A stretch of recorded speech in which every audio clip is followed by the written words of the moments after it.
Going to James Harden, there are a few teams that he has put on his short list. He originally was holding out of training camp. He wasn't even traveling to the facility. And then he finally showed up and said, trade me now.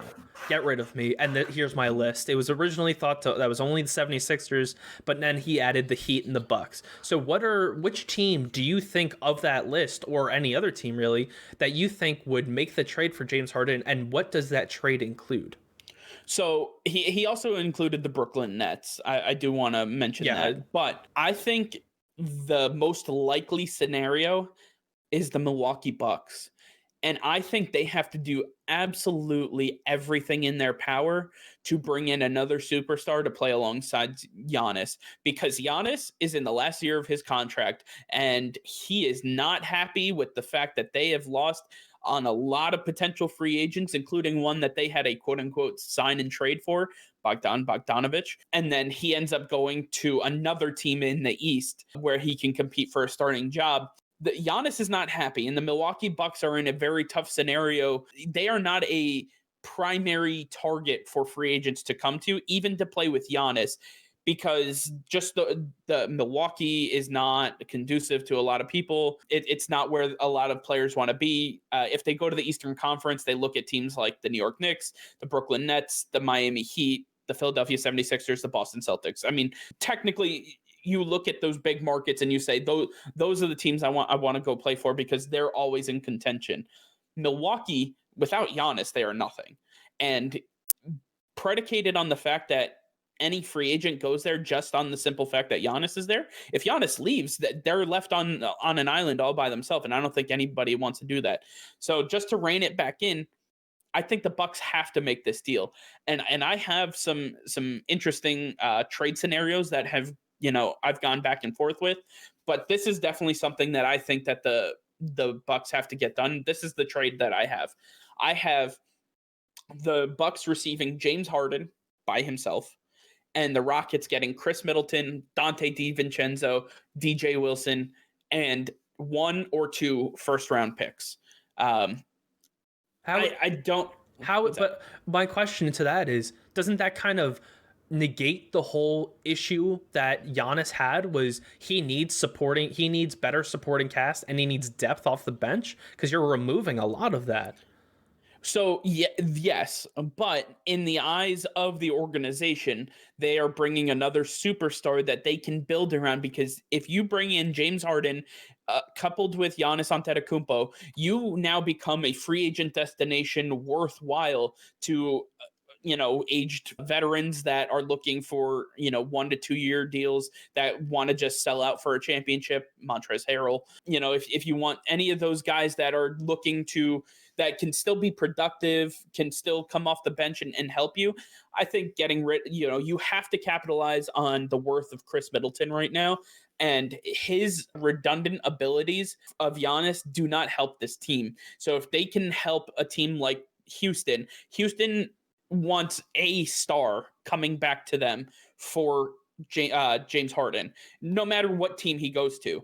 And I think Chris Middleton is one of those stars that they would get back in return, plus a couple depth pieces. And like I said, 1 to 2 first-round picks. That meets every qualification that I have for a trade that the Milwaukee Bucks need and that the Houston Rockets need for both sides to make this deal done. It's definitely interesting, and I hate where the Milwaukee Bucks are right now. I think they're a sinking ship, and I don't think that they're, even with James Harden, they're a destination that many people really want to go to. I don't know how they're going to play together. I mean, Giannis is a guy you feed the ball to, and James Harden's a guy who does everything. So that chemistry might have some issues there. Plus, now you have Drew Holiday. We got to see how he fits into the mix, into that mold. I just don't know how Milwaukee would be able to pull off a trade that doesn't leave them in a bad spot. It's tough because they do have some other pieces, but none are worth the trade outside of Dante DiVincenzo and DJ Wilson and obviously Chris Middleton. You have an aged Brook Lopez that they did get rid of Robin Lopez, so the depth on the front court is gone. They acquired DJ Augustine, and they still have Pat Connaughton.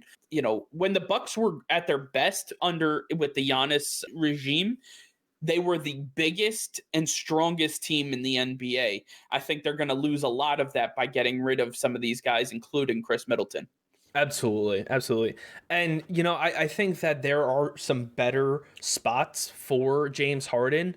And I think the Miami Heat, I think their push right now is the most intriguing. And I know they've come out and said Tyler Hero is not untouchable, but I think that he is worth more than just James Harden. So I think that Miami would make this trade, but I would see this trade happening. I would see James Harden moving to the Miami to the Miami Heat. But I would also see the Miami Heat trading to the Rockets Duncan Robinson, Kelly Olynyk, and maybe Goran Dragic as some extra depth, plus some draft picks. I think that leaves Miami in a spot where they're not depleting their future assets. They're still holding on to Tyler Hero, who is their future. And they're acquiring a guy who can help them right now. I think if Miami does not include either Tyler Hero or Jimmy Butler, this deal cannot get done. I don't believe I think the Miami Heat have plenty of assets that are worth a lot more. I think that Jimmy Butler holds a lot of value and Tyler Hero holds a lot of value, but those are two guys that are pillars for this Miami Heat team right now that you cannot pull away. Otherwise, the entire thing might fall apart. The Miami Heat got to where they were last year because of their chemistry, because of their cohesiveness, and you're going to lose that if you remove one of the big pieces. I mean, number 14 for the Miami Heat is definitely somebody that is on the rise for sure. But I think this is the time to capitalize on his tradability, because there's a very good scenario in which he does not become the same player that he was. I mean, I hope that he does. I hope he continues to progress just for his sake. But for the fact remains that there could be regression this year. And if you can't capitalize on what he was able to do, helping to lead you to the finals, if you remember how that postseason went, Jimmy Butler struggled.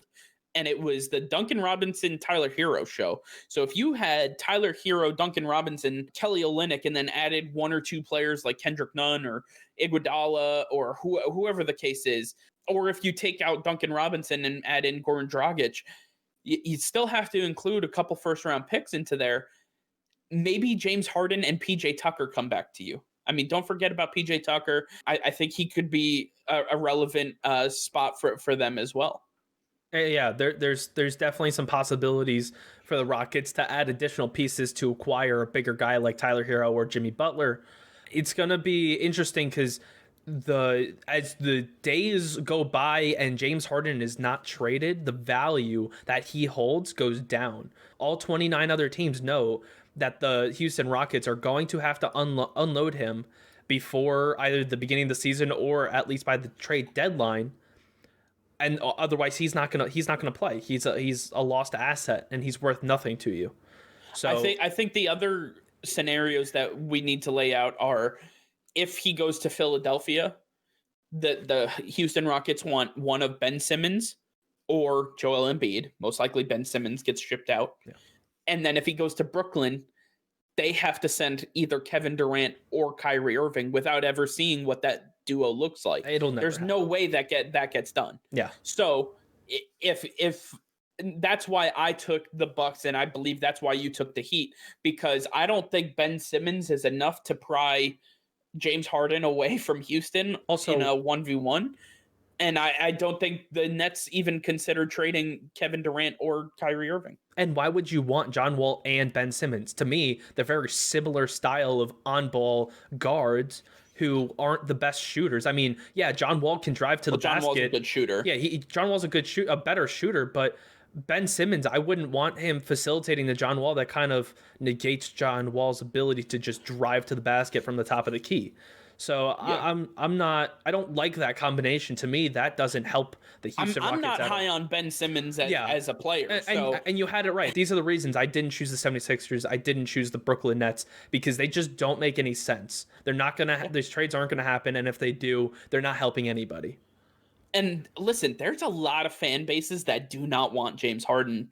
A lot of Miami Heat fans have given me heat see what I did there, on Twitter, just because they don't want James Harden messing with the cohesion that brought them to the NBA Finals last year.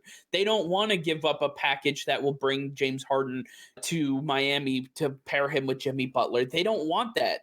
They would rather build on what they had from last year rather than go through trying to just trade the farm for a proven entity like James Harden, who again could end up leaving after this year is over. So that there's a whole hell of a lot that needs to be unpacked here. I think that overall, James Harden, this situation is going to be fun to watch. I'll be interested to see how he does in Houston, knowing that he's got 1 foot already out the door. But I mean, there's a possibility that he likes playing with John Wall and DeMarcus Cousins and says, maybe I give this thing a go.